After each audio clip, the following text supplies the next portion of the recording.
بسم اللہ الرحمن الرحیم۔ انسان جیسی اللہ تعالیٰ کی ذات سے توقع رکھتا ہے، اللہ پاک اس انسان کو ایسے ہی عطا کرتے ہیں، کیونکہ اس کی رحمت اور فضل کا کوئی کنارہ نہیں ہے۔ ایک دفعہ ایک شخص بیمار ہوا، خلیفہ محمود غزنوی رحمۃ اللہ علیہ کے دور کے اندر وہ حکیم کے پاس گیا اور حکیم نے اس کو کہا کہ میرے پاس تیری بیماری کا علاج موجود ہے، لیکن بات یہ ہے کہ ایک چیز کی کمی ہے، وہ مل جائے تو میں آپ کا علاج کر دیتا ہوں۔ تو اس نے کہا کہ کس چیز کی کمی ہے؟ اس نے کہا کہ میرے پاس شہد نہیں ہے، اگر شہد مل جائے تو میں آپ کا علاج کروں گا۔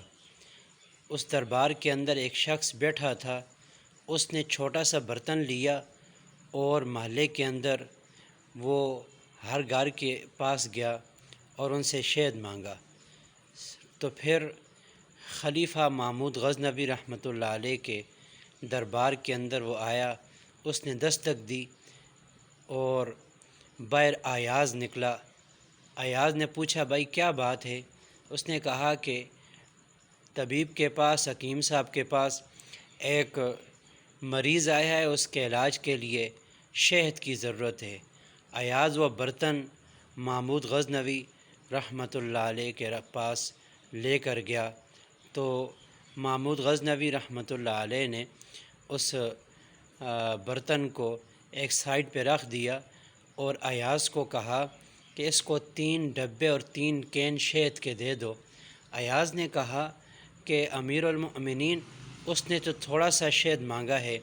امیر المؤمنین محمود غزنوی رحمۃ اللہ علیہ نے فرمایا کہ اس نے اپنی حیثیت کے مطابق مانگا ہے، وہ فقیر ہے اور اس نے فقیرانہ انداز میں اپنی حیثیت کے مطابق مانگا ہے، اور ہم بادشاہ ہیں، ہم اپنی بادشاہ ہونے کی حیثیت سے اپنی حیثیت کے مطابق اسے دیں گے۔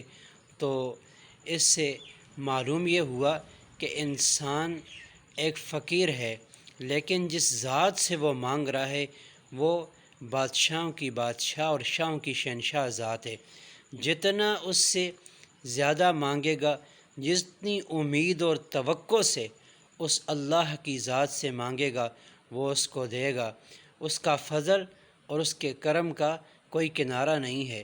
اس کی رحمت سے انسان کو مایوس ہونا نہیں چاہیے۔ اس سے نہ مانگا جائے تو وہ ناراض ہوتا ہے، لوگوں سے مانگیں گے لوگ ناراض ہوں گے، اور اللہ سے مانگیں گے تو وہ خوش ہوگا، اور اس سے اچھی توقع رکھنی چاہیے، اچھی امید رکھنی چاہیے، کیونکہ وہ ساری کائنات کا خالق اور مالک ہے۔ روایات کے اندر آتا ہے کہ جو سب سے ادنا جنتی ہوگا، سب سے ادنا جنتی ہوگا، اللہ اس کو اس دنیا کے 10 گنا جنت عطا فرمائیں گے۔ تو آپ دیکھیں اللہ کی رحمت کا اور اللہ کے فضل کا کوئی کنارہ نہیں ہے۔ اب ہم جیسی اللہ کی ذات سے امید رکھیں گے، جیسے اس کی فضل کی امید رکھیں گے، اللہ پاک ایسے ہی ہمیں دیں گے۔ اللہ پاک ہم سب کو اپنے خزانوں سے عطا فرمائے۔ وآخر دعوانا ان الحمد للہ رب العالمین۔